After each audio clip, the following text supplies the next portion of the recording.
معاذہ بنت عبداللہ نے کہا کہ ایک عورت نے عائشہ رضی اللہ تعالی عنہا سے پوچھا کہ جس زمانے میں ہم پاک رہتے ہیں حیض سے، کیا ہمارے لیے اسی زمانے کی نماز کافی ہے؟ اس پر عائشہ رضی اللہ تعالی عنہا نے فرمایا کہ کیا تم حروریہ ہو؟ ہم نبی کریم صلی اللہ علیہ وسلم کے زمانے میں حائضہ ہوتی تھیں اور آپ ہمیں نماز کا حکم نہیں دیتے تھے۔ یا حضرت عائشہ رضی اللہ تعالی عنہا نے یہ فرمایا کہ ہم نماز نہیں پڑھتی تھیں۔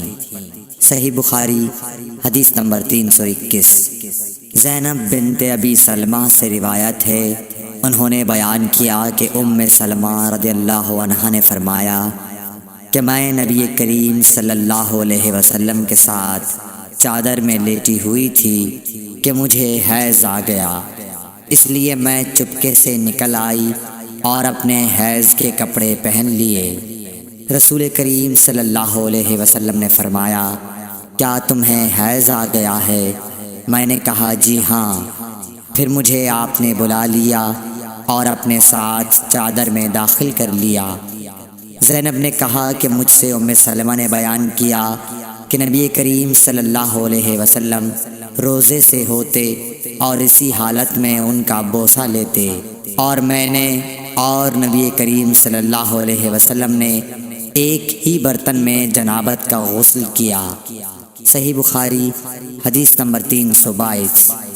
زینب بنت ابی سلمہ سے روایت ہے کہ ام سلمہ نے بتلایا کہ میں نبی کریم صلی اللہ علیہ وسلم کے ساتھ ایک چادر میں لیٹی ہوئی تھی کہ مجھے حیض آ گیا۔ میں چپکے سے چلی گئی اور حیض کے کپڑے بدل لیے۔ آپ نے پوچھا، کیا تجھ کو حیض آ گیا ہے؟ میں نے کہا جی ہاں۔ پھر مجھے آپ نے بلا لیا اور میں آپ کے ساتھ چادر میں لیٹ گئی۔ صحیح بخاری حدیث نمبر 323۔ حفصہ بنت سیرین نے فرمایا کہ ہم اپنی کنواری جوان بچیوں کو عیدگاہ جانے سے روکتی تھیں۔ پھر ایک عورت آئی اور بنی خلف کے محل میں اتری اور انہوں نے اپنی بہن ام عطیہ کے حوالے سے بیان کیا، جن کے شوہر نبی اکرم صلی اللہ علیہ وسلم کے ساتھ 12 لڑائیوں میں شریک ہوئے تھے، اور خود ان کی اپنی بہن اپنے شوہر کے ساتھ 6 جنگوں میں گئی تھیں۔ انہوں نے بیان کیا کہ ہم زخمیوں کی مرہم پٹی کیا کرتی تھیں اور مریضوں کی خبرگیری بھی کرتی تھیں۔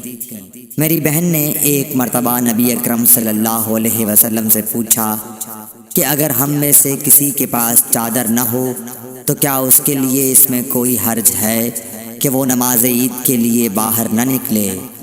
آپ نے فرمایا، اس کی ساتھی عورت کو چاہیے کہ اپنی چادر کا کچھ حصہ اسے بھی اوڑھا دے، پھر وہ خیر کے مواقع پر اور مسلمانوں کی دعاؤں میں شریک ہوں، یعنی عیدگاہ جائیں۔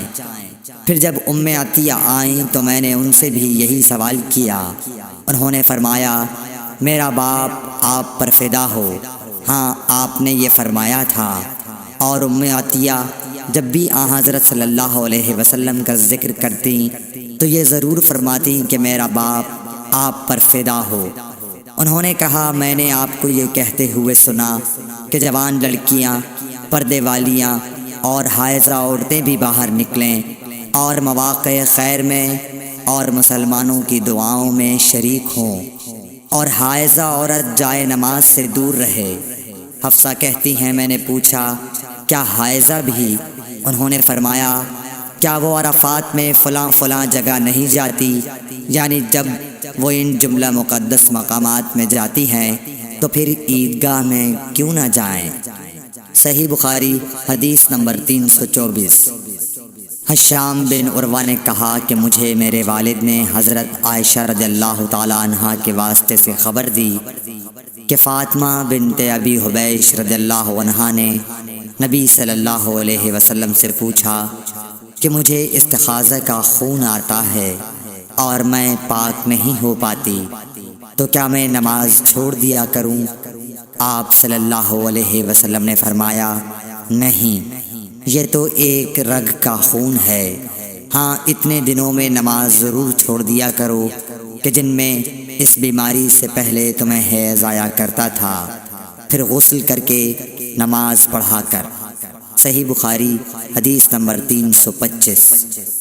محمد بن سیرین نے بیان کیا، وہ ام عطیہ سے آپ نے فرمایا کہ ہم زرد اور مٹیالے رنگ کو کوئی اہمیت نہیں دیتی تھیں۔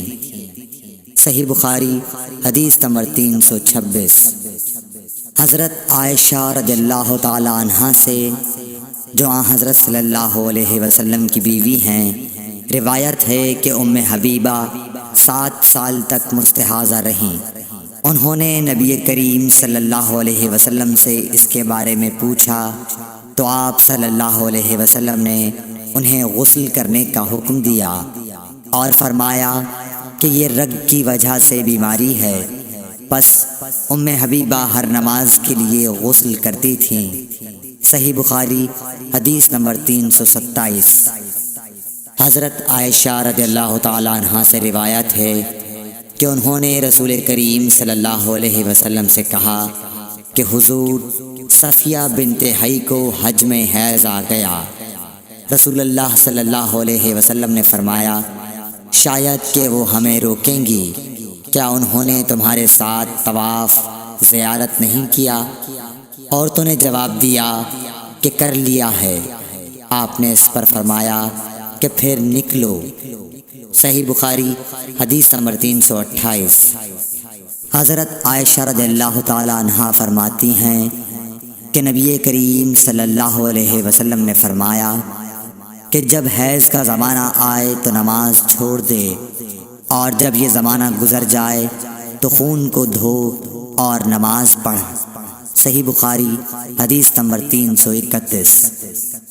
سمرہ بنت جندب سے روایت ہے کہ ایک عورت ام کعب زچگی میں مر گئی تو حضور صلی اللہ علیہ وسلم نے ان کی نماز جنازہ پڑھی۔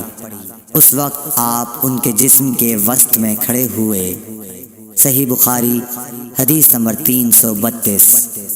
عبداللہ بن شداد نے کہا کہ میں نے اپنی خالہ میمونہ رضی اللہ تعالی عنہا سے، جو نبی کریم صلی اللہ علیہ وسلم کی زوجہ مطہرہ تھیں، سنا کہ میں حائضہ ہوتی تو نماز نہیں پڑھتی تھی، اور یہ کہ آپ رسول اللہ صلی اللہ علیہ وسلم کے گھر میں نماز پڑھنے کی جگہ کے قریب لیٹی ہوتی تھیں، اور یہ کہ آپ رسول اللہ صلی اللہ علیہ وسلم کے گھر میں نماز پڑھنے کی جگہ کے قریب لیٹی ہوتی تھیں۔